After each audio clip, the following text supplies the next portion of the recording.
Olá, bom dia. Bom dia, Tudo bom? tudo bem.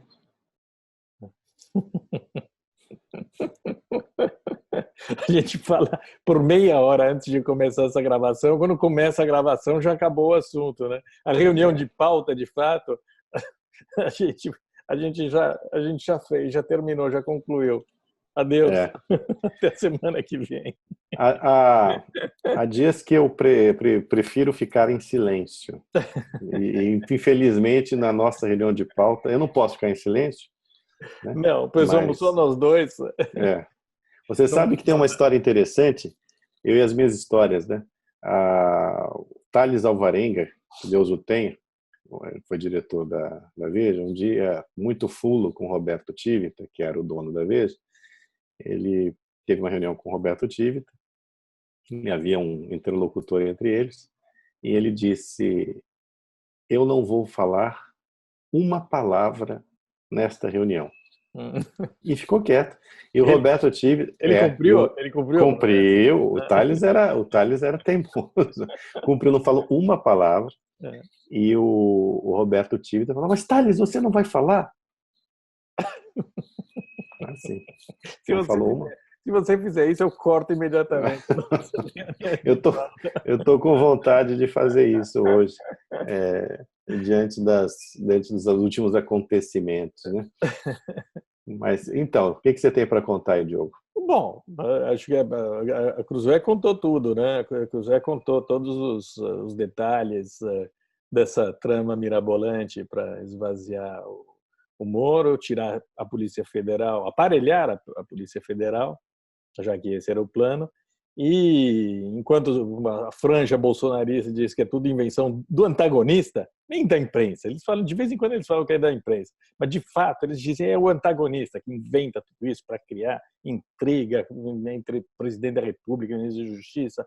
Mas, para nossa sorte, os, os autores do complô, o governador do Distrito Federal, o grande amigo do Bolsonaro, o Alberto Fraga, ex-deputado, o ministro Jorge Oliveira, todos eles disseram muito claramente, confirmaram aquilo que o próprio Bolsonaro havia dito, né, na quinta-feira, na sexta-feira.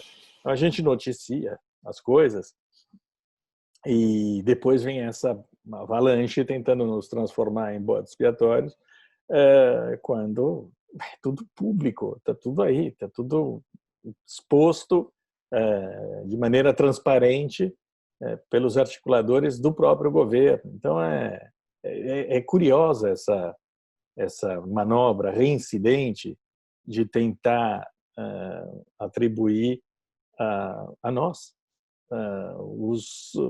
as tentativas malogradas de atropelamento dentro do governo. É curioso isso daí. É. Justifica o teu silêncio. E o Lula, hein? O Lula, justifica o meu silêncio, o Lula. Falou para danar, né? Ele falou para danar. No Nossa, UOL. entrevista no UOL, Ele né? tem dado entrevista praticamente todo dia, né? É. Sempre as E, mesmas asneiras. e ele estava presidencial, né? Porque estava com uma gravata, aquela gravata com as cores do Brasil, Hum. né? Eu achei que tivesse sido até abolido pelo petismo, né? O estandarte nacional, né? Mas estava lá ele de verde e amarelo e com um discurso, digamos assim, mais para Lulinha paz e amor, né?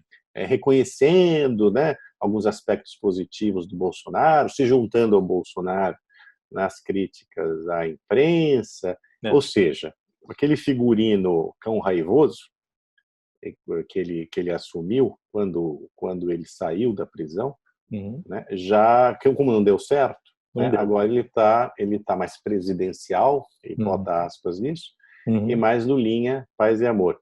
Eu achei curioso num certo momento que ele diz sobre o PT, em qual momento o PT não esteve junto, não participou da história do Brasil, né? Em vários, Lula. Por exemplo, né, na Constituição de 88, que o PT não assinou, Plano né, no real. plano, no plano real, né, que vocês foram contra, né, Ah. no, no, na, na, No episódio do Mensalão, vocês entraram como vilões, vocês participaram, mas como vilões. Né? No assalto à Petrobras e adjacências também foram vilões. Bom, é preciso dizer que, nesse caso, eles realmente uniram o país. Né? Eles realmente uniram o país. Mas, assim, no plano real, por exemplo, que acabou com a hiperinflação, que deu estabilidade à moeda brasileira e à economia brasileira, né? Você pode imaginar o que seria a economia brasileira hoje se tivesse continuado. Não haveria economia brasileira, basicamente. Né? E o PT foi contra o Plano Real e depois surfou no sucesso do Plano Real, arrebentando o país no governo Lula e depois, mais explicitamente, no governo Dilma. No primeiro caso, o governo Lula apostando apenas no consumo desenfreado, ou seja, não endividou a pobre da população, tal da nova classe C, né, sem fazer aportes, investimentos, diminuir o Estado, como deveria, né, no setor produtivo, digo, dos investimentos. E depois, no governo Dilma, com a retomada daquele discurso nacional desenvolvimentista ridículo que já havia fundado o país antes. Né, é incrível, né? E é incrível como a Lava Jato e a prisão esvaziaram a retórica desse farsante, porque expuseram o que ele realmente é, o que ele sempre fez, e ele saiu da prisão, e o fato de falar mais expõe ainda mais a, a, a fraqueza, a falta de caráter, os crimes que foram cometidos, porque tudo fica ainda mais evidente, né? Quanto mais ele fala, mais ele se enterra e mais irrelevante ele se torna para o país do presente e do futuro. Aliás, ele disse que o que as pessoas esperavam né, que acontecesse quando eu saísse da prisão. Não, quem esperava era ele. Ele esperava que houvesse, ele e os seus comparsas, esperavam que houvesse uma revolta popular, né, antes dele ir para a prisão. Foi isso que ele tentou, inclusive, criar. Pois é. E pensavam também que haveria uma grande comoção quando ele saísse da prisão. E, no entanto, não foi isso que aconteceu. Então, não é que nós esperássemos alguma coisa. Eles é que esperavam, vocês é que esperavam. Sobretudo, e realmente nada aconteceu. Sobretudo, Claro, que é extremamente vaidoso.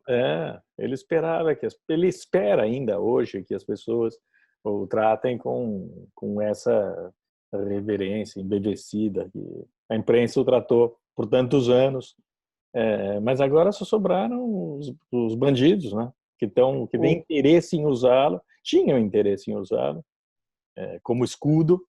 Agora nem isso, porque eles vão direto para o STF, eles podem passar por cima do Lula. Ninguém mais precisa do Lula, nem os bandidos precisam do Lula. Nem a esquerda, né? Porque a esquerda também agora não quer mais, pelo menos até o momento, não vem querendo baixar a cabeça aos ditames do Lula. Né? Os outros partidos, que sempre funcionaram como linhas auxiliares do PT, agora ensaiam para essas eleições municipais agora, deste ano, uma autonomia, né, em relação ao PT, que já prenuncia também uma certa autonomia em relação ao PT em 2022. Vamos ver o que acontece. O fato é, Lula, que o Brasil não é uma janjinha. O Brasil não é uma janjinha. Não, e não recebe o salário da janjinha também. Em Itaipu. Aliás, ela pediu demissão de Itaipu, né? Eu acho que saiu, porque agora ela precisava comparecer, né, ao local de trabalho, pelo parece que tinha isso.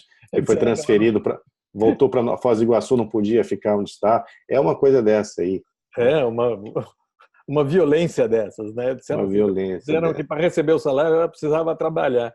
E até o local de trabalho que mudou, né? Parece que voltou para... Eu acho que não era em Foz do Iguaçu e voltou assim em Foz do Iguaçu, uma coisa dessa aí.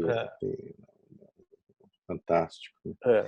E você teve na semana passada, falar em Lula, já começou a ter alguns casos, né, de políticos que começaram a escapar da Lava Jato por causa de prescrição na Justiça Eleitoral. Quer dizer, o plano está dando certo, né? Quando transferiram o julgamento de casos de Caixa 2 com corrupção para a Justiça Eleitoral, era evidente que isso ia ocorrer. Já estava meio parado lá na Justiça, lá em cima, nos tribunais superiores, tipo STJ e tudo mais. STF, e agora na Justiça Eleitoral isso ficou mais evidente.